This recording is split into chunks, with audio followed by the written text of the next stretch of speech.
Some crimes are loud. They explode into headlines. They spark panic, press conferences, and manhunts. Others arrive quietly. No witnesses screaming. No alarms. No urgency. Just a body. And Aquana can answer.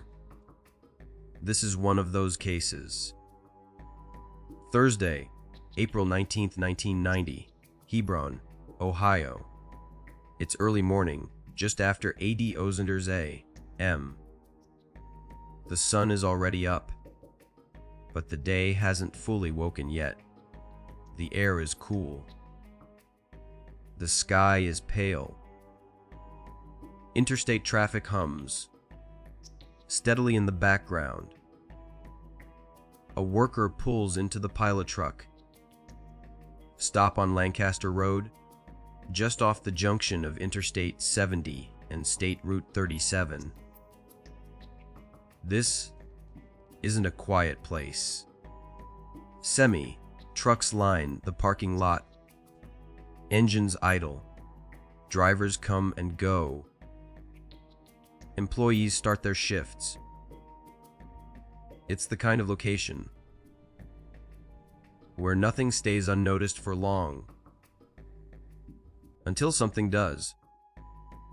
As the worker moves toward the back of the lot, their eye catches on something out of place. Trash. Not a sleeping traveler. Something still. At first, it doesn't register as a person. Then it does. A body. Lying behind the truck stop, not on the road. Not in a ditch. Not hidden in trees. Just there. Visible. Exposed. Waiting. Police arrive quickly. They tape off the area behind the building as employees and drivers watch from a distance. The woman is lying on the ground. She's partially nude. She's wearing only white underwear. No shoes. There's no purse nearby. No wallet. No identification. No phone. No personal items at all. Nothing that explains who she is or why she's here. Her body shows clear signs of trauma. This isn't someone who collapsed. This isn't an overdose. This isn't an accident. Whatever happened to her, it was violent.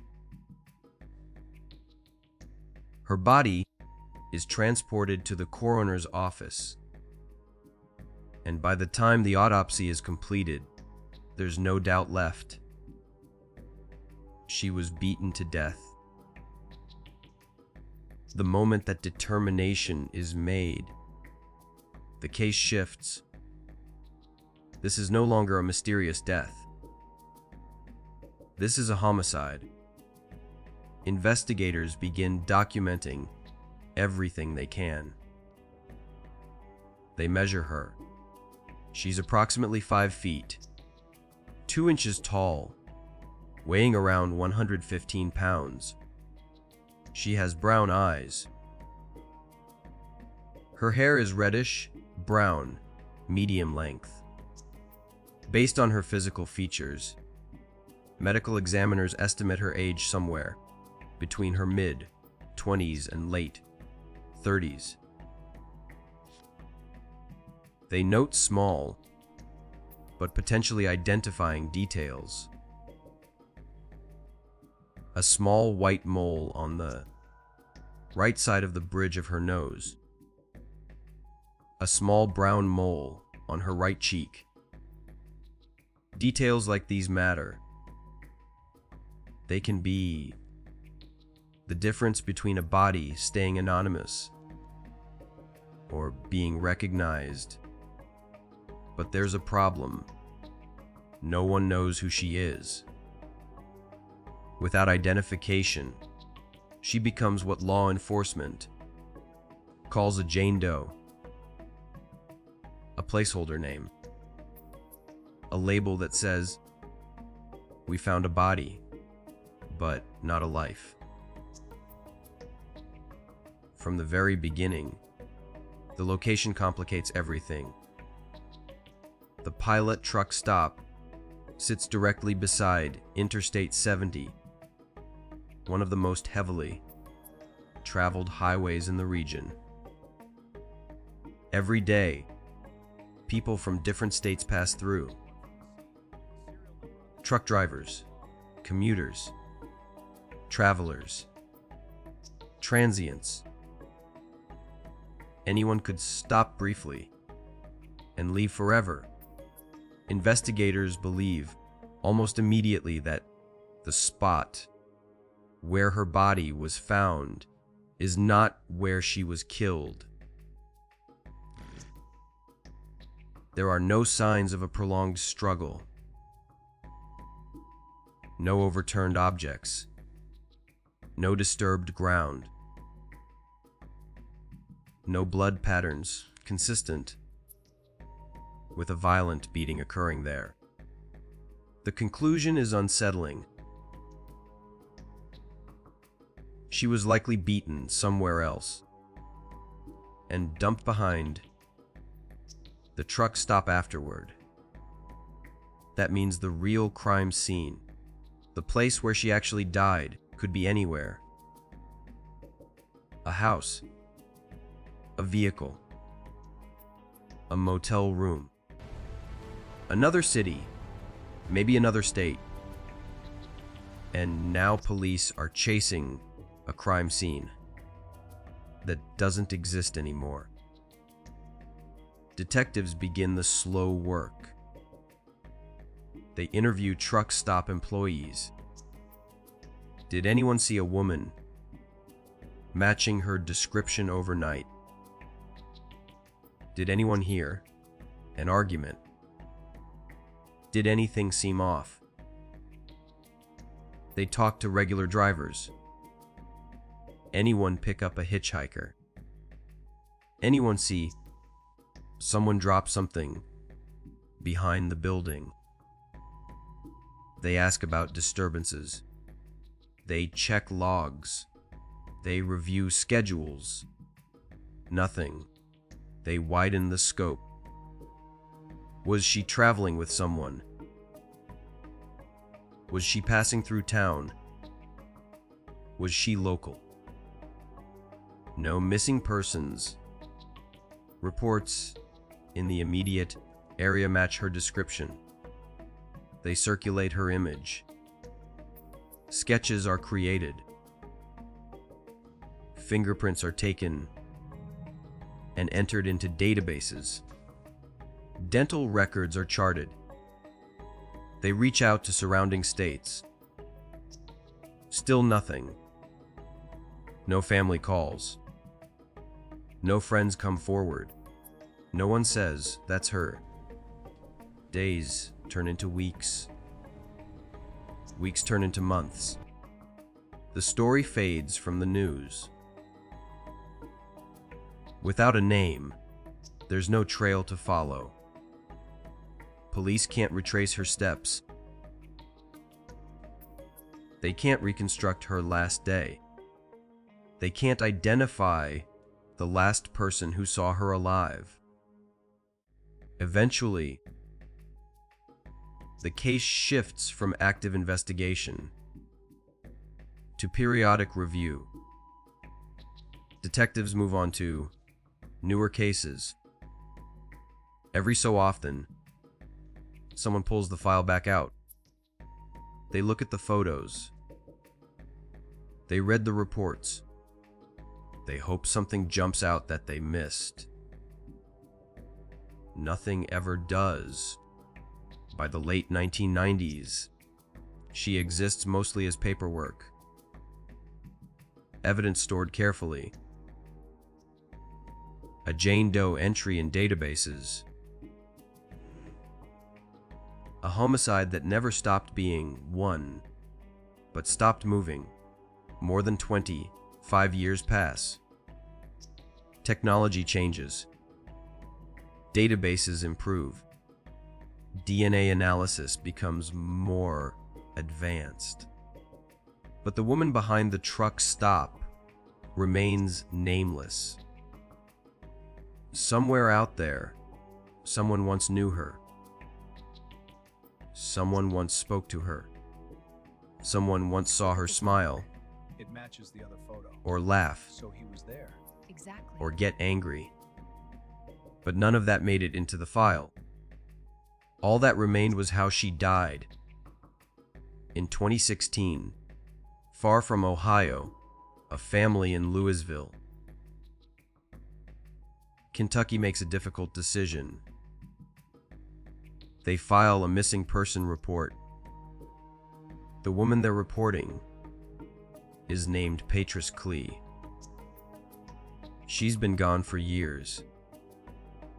Not recently missing. Long-term missing. The kind of absence that families struggle to define. Was she starting over? Was she estranged? Was she coming back? At some point, uncertainty becomes something else. As part of the report, DNA from a relative is collected. It's entered into NAMUS, the National Missing and Unidentified Persons System, a database designed to do one quiet thing very well. Wait, and then compare. The unidentified woman found the truck stop. Behind the truck stop already had a DNA profile in the system. It had been there for decades, waiting. When Patrice Clee's family DNA is added, the system flags a match. Authorities confirm it with additional testing. And in 2017, the announcement is made public. The Jane Doe from Hebron, Ohio, is identified as Patrice Clee. She was 29 years old when she died. After more than 2.5 decades, she gets her name back. For investigators, the identification is both a breakthrough and a reminder of what's been lost. Because even now, critical questions remain unanswered. Police still don't know where Patrice was beaten, who she was with, how she ended up behind that truck stop, or who killed her. Her official date of death is still listed as unknown. The location of the actual murder is still unknown.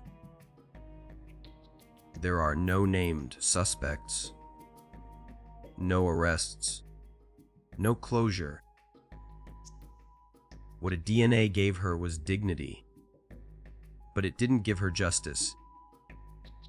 Patrice Clee is no longer a nameless body behind a truck stop. She had a life, a family, a place she came from. But somewhere between Louisville and Hebron, between a life and a parking lot, someone decided she wouldn't make it home. And they got away with it. In the next story, a skeleton hidden in a canoe raises a question that question haunted the Grand Canyon for nearly a century. Because sometimes the truth isn't buried in the ground, it's stored. The Grand Canyon has a way of swallowing things. People fall, boats vanish, footprints disappear. And sometimes, the canyon gives something back decades later when no one is ready for it. This story doesn't begin with a scream. It begins with a door opening. February 7th, 1977, South Rim, Grand Canyon. Emery Kolb is dead. He was 95 years old, a photographer, river runner, and one of the men who helped introduce the Grand Canyon to the world. For decades, Kolb lived at the canyon's edge. He filmed it. He documented it. He survived things that killed other men. His death is expected. What comes next isn't. A few weeks after his passing, authorities enter one of his old structures near the rim, a boathouse. Its storage, weathered wood, old equipment. Nothing unusual, until they look inside a canoe. Inside the canoe is a human skeleton, not buried, not arranged ceremonially, just placed, bones resting where gear should be. The moment freezes everyone in the room. This isn't archaeology. This isn't ancient. This is someone who died violently. The skull tells the story. There's a hole in it, a bullet wound. And lodged inside the right side of the skull is a projectile. A gunshot. Now, this isn't just strange. This is potentially criminal. The remains are sent for forensic examination. A forensic anthropologist begins the reconstruction, bone by bone. Measurements, density, structure. The conclusions come back with unsettling clarity. The skeleton belongs to a white male, approximately 20 to 23 years old, roughly 6 feet tall. Described as robust, with well-developed muscles, light brown hair. This wasn't an elderly man. This wasn't someone fragile. This was a young adult, physically strong, and dead. Alongside the bones are personal items. Pants, a shirt, a silver belt buckle, a dry leather shoe, fragments of an old leather wallet, and the bullet. A .32 caliber projectile, the firearm associated with it, a revolver design that began manufacturing after 1902. That detail matters because it tells investigators something critical. This man didn't die recently. He likely died decades earlier, possibly as far back as the 1920s or early 1930s. There is one disappearance tied to the Grand Canyon that refuses to stay buried. A legend, a honeymoon gone wrong. Glenn and Bessie Hyde. They vanished in 1928 while attempting to run the Colorado River through the canyon. Their bodies were never found, and one man was among the last to see them alive. Emery Kolb. So, when a young man's skeleton with a gunshot wound turns up in Kolb's own boathouse, the implication feels unavoidable. was this: Glenn Hyde. Did Kolb know something no one else did? Did the canyon finally give up one of its secrets? The theory spreads fast. Newspapers run with it. Authorities discuss it openly, because on paper, it almost fits. Glenn Hyde was 29. Bessie Hyde was 22. They married young. And for their honeymoon, they chose something reckless. They decided to run the Colorado River through the Grand Canyon without life jackets. In 1928, this wasn't just dangerous, it was almost suicidal. They weren't amateurs, but they weren't prepared for the worst rapids either. And Emery Kolb knew that. He had run the river multiple times. He understood what waited downstream.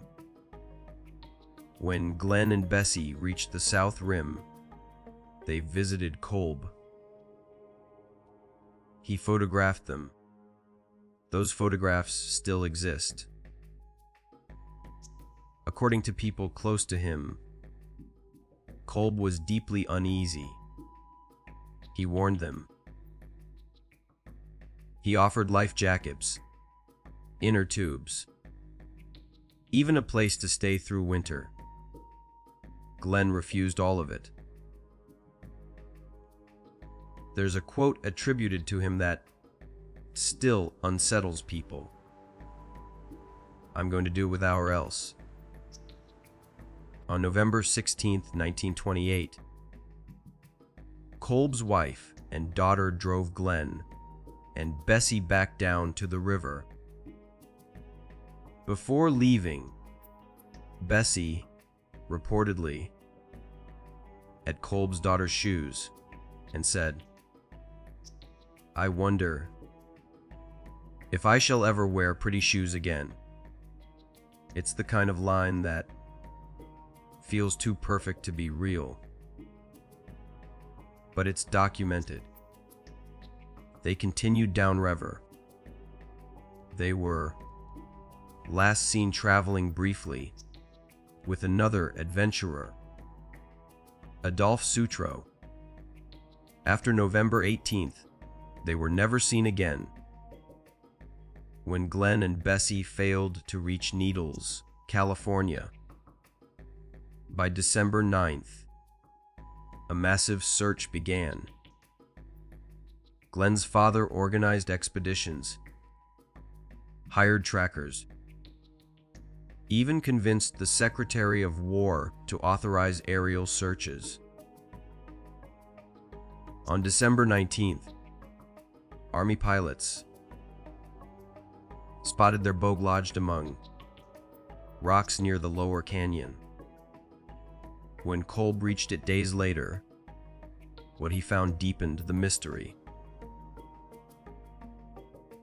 The boat was upright, inside wording, clothes, boots, food, a rifle, a guidebook, a camera with exposed film, Bessie's diary. Everything was there, except Glenn and Bessie. Bessie's final diary entry was dated November 30th. They had cleared major rapids. They were ahead of schedule. Notches carved into the boat matched their travel days. The last photo on their camera was taken around November 27th. They made it far. Then they vanished.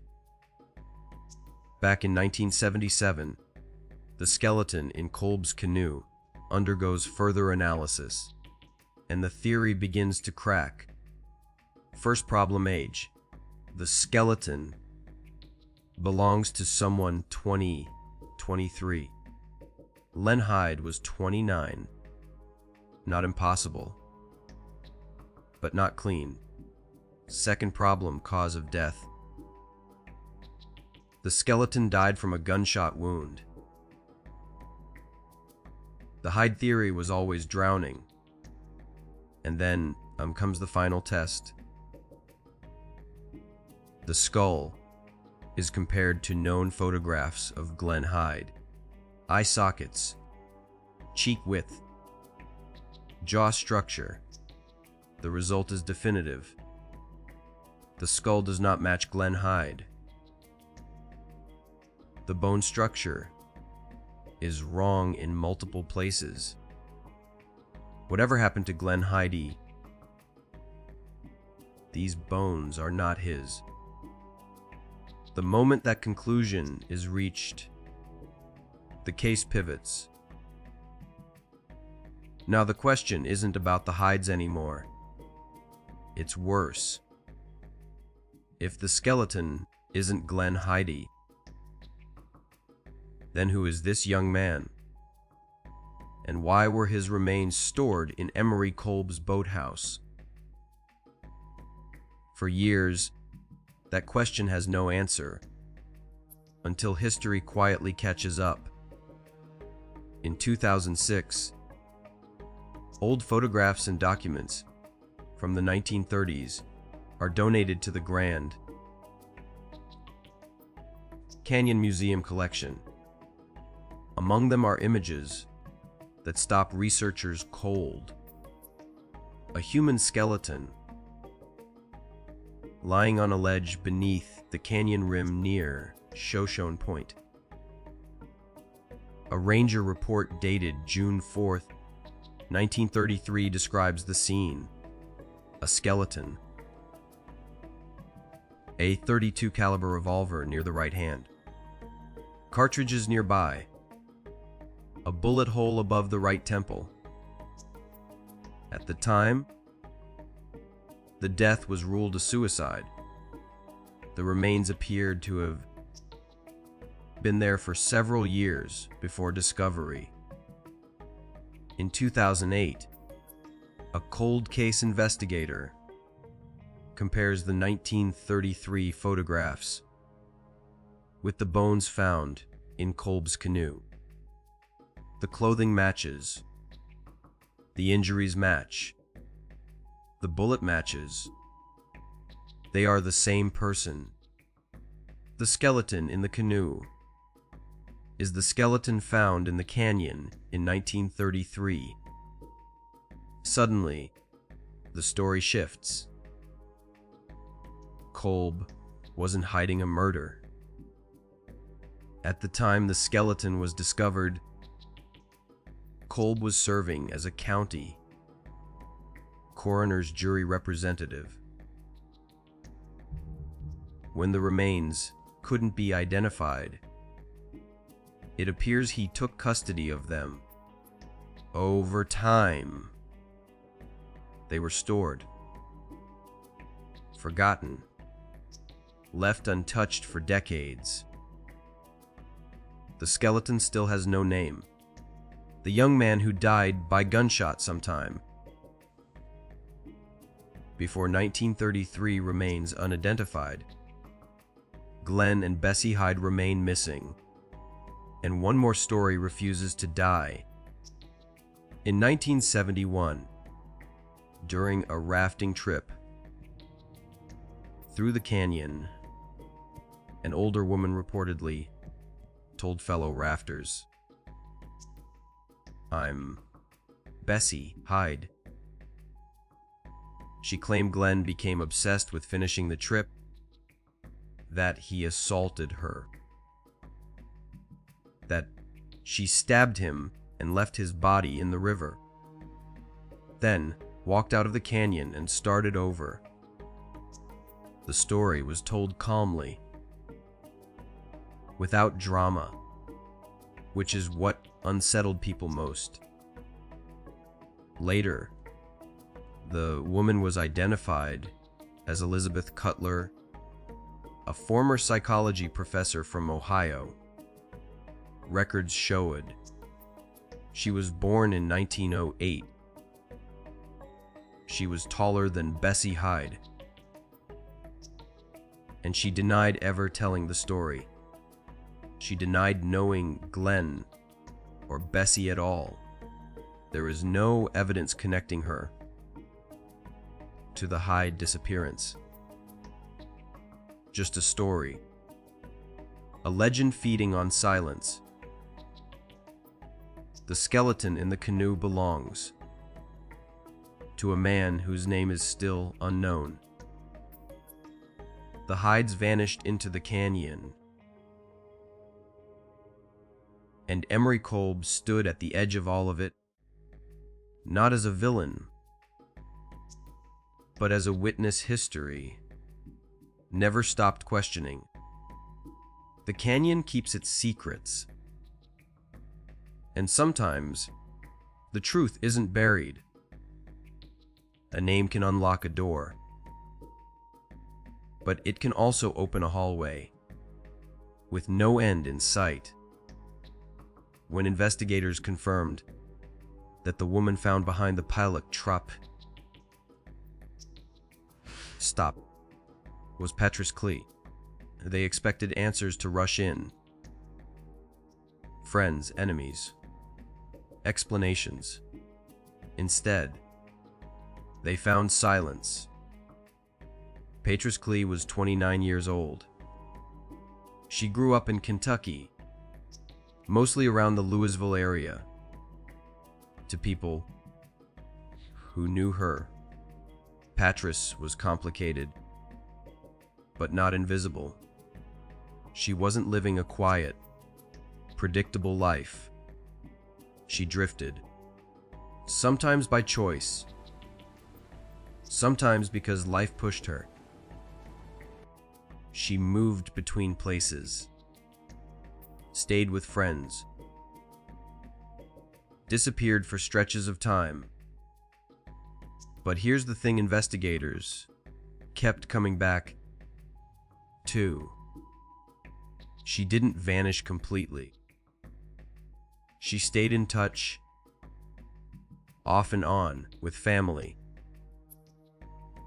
Enough contact that her absence felt wrong, but not wrong enough to immediately call the police.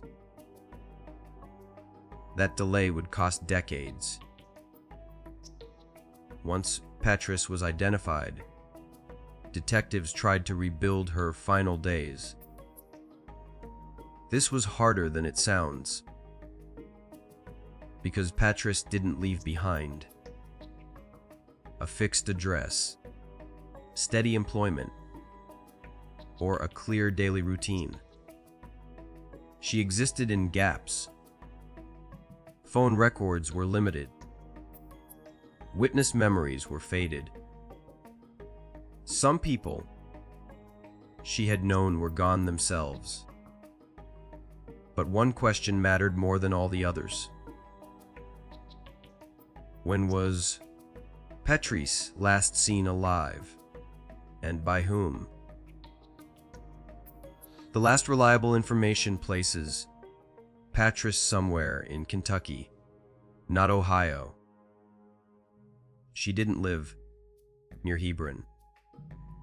She had no known reason to be there, which means something important happened in between. Investigators believe Patrice was traveling, possibly with someone she knew, possibly with someone she had just met. Truck stops are magnets for movement. People don't end up there by accident. Someone brought her there, or passed through with her, and whoever that person was walked away. Detectives returned to the evidence photos. They studied what she was wearing, or more accurately, what she wasn't. Only white underwear. That detail mattered, because it raised uncomfortable possibilities. Had her clothing been removed during the assault or after? Was this sexual violence or something staged to look like it? No other clothing was ever recovered. Not in dumpsters, not nearby, not along the highway,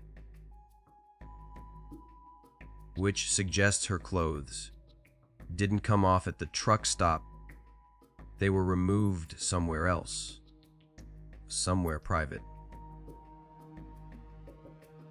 With no physical location to examine, investigators focused on the most likely place the assault occurred.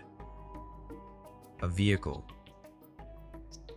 a car, a van, a truck. A moving crime scene explains almost everything. Why there was no blood behind the truck stop? Why no one heard anything?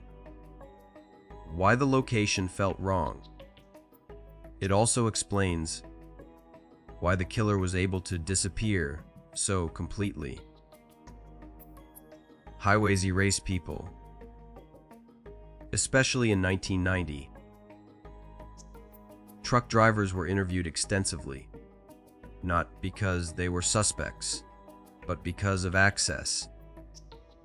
In 1990, long-haul trucking meant long hours alone, minimal tracking, cash transactions, no GPS. A driver could cross 3 states in a night and leave no digital footprint. But here's the problem.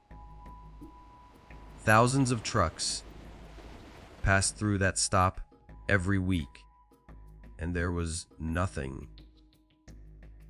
No description, no license plate, no witness to narrow it down. The theory was possible, but impossible to prove. Another theory troubled investigators even more. What if Patrice knew her killer? What if she felt safe enough to get into the vehicle willingly? That would explain lack of defensive injuries early on, absence of witnesses, no immediate signs of abduction. If this was someone she trusted, even briefly, then the danger came too late. Trust is a powerful thing, and sometimes fatal. One question refused to go away. Why that truck stop? Why not somewhere remote? Why not bury her?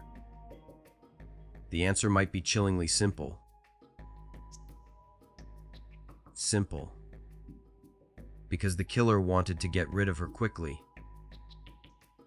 Truck stops are transitional spaces. People don't linger. No one belongs there. Dropping a body behind a busy place creates confusion, not clarity. By the time police realized what they were dealing with, the killer was already gone.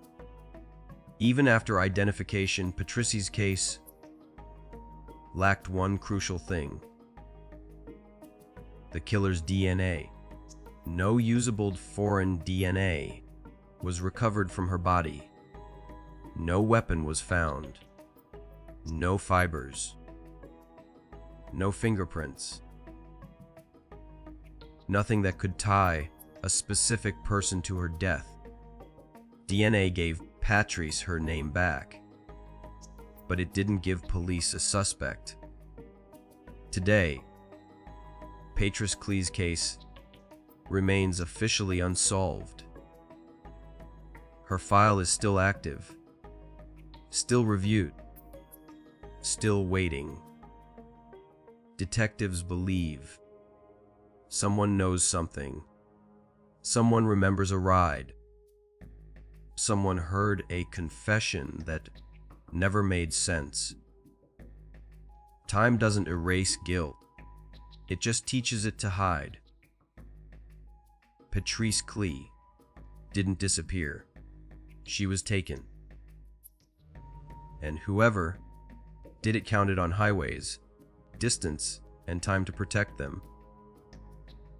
So far, they've been right. Most disappearances don't start with voice. They start with a choice, a door opening, a seat offered, a moment where danger doesn't look like danger yet. For Patrice Clee, that moment likely came quietly. Investigators believe Patrice didn't fight at first. There were no signs of a violent abduction. No evidence she was dragged. No proof she was forced into a vehicle. Which leaves one possibility. She got in willingly. Maybe she needed a ride. Maybe she trusted the person offering it. Maybe she was tired, low on money, or trying to get somewhere, anywhere else. In 1990, rides happened like that. No phones. No tracking. No quick way to tell someone where you were going. You just went. People asked later, why would she get into a stranger's vehicle? But that question ignores reality. Patrice wasn't reckless. She was human. She moved around. She relied on people. She navigated the world the way many did back then, by conversation, instinct, and necessity. And whoever stopped for her didn't look dangerous. That's the part no one likes to accept. Monsters don't announce themselves. At some point, something changed. Maybe a wrong turn. Maybe a comment. Maybe silence that lasted too long. The shift is usually subtle at first. A locked door, speed increasing, a tone in someone's voice that hardens. And suddenly the ride isn't a ride anymore. It's a trap. Investigators believe the assault happened inside a vehicle. That's where the injuries make sense. That's where the lack of witnesses makes sense. That's where control is easiest. Windows up, doors locked, nowhere to run. The autopsy made one thing clear. This wasn't quick. The beating was sustained, personal, brutal. This wasn't a moment of panic. It was rage, or control, or something worse. And it was over. She was still there, in the vehicle, with the person who had just killed her. Imagine that moment. The engine still running. The road still stretching forward. A body in the passenger seat. Or the back. What do you do next? For most people, that moment would break them. For this person, it didn't. They drove. The pilot truck stop wasn't random. It was strategic. Close to the interstate. Easy access on and off. Crowded enough to blend in, but impersonal enough to disappear. Dropping her behind the building mentee. No one saw the dump itself. No one remembered a face. No one paid attention to one more vehicle leaving. He didn't stay. He didn't watch. He left her like discarded luggage and kept going. Patrice's clothes were never found. That wasn't an accident. Clothing holds evidence. Fibers, hair, blood. Taking meant removing risk. It also meant stripping her identity down to almost nothing. No labels, no personal items, no easy connection to who she was. Just a body. That's not panic. That's intent. In 1990, this kind of crime had advantages. No traffic cameras, no license plate readers, no cell phone pings. If you crossed state lines, you blurred. And the killer knew that. By the time Patrice was found, he could have been hundreds of miles away, in another state, back at work, back with family, looking normal, acting normal, being trusted. There is theory investigators rarely out loud. What if this wasn't his first time? The confidence, the cleanup, the disposal. These aren't the actions of someone improvising. They're the actions of someone who has learned what works. And if that's true, Patrice may not have been the only one.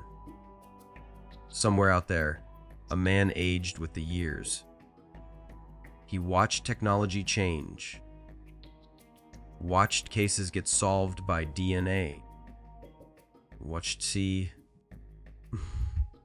faces from the past resurface on screens.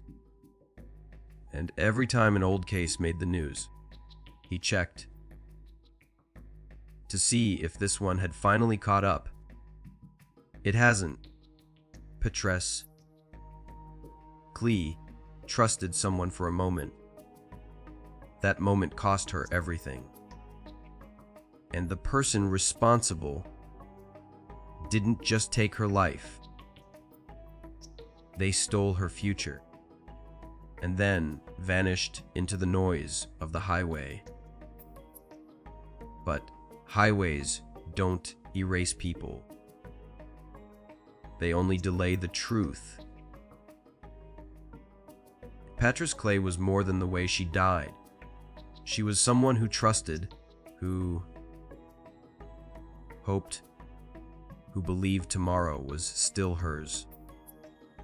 For 27 years, she was known only as a body behind a truck stop.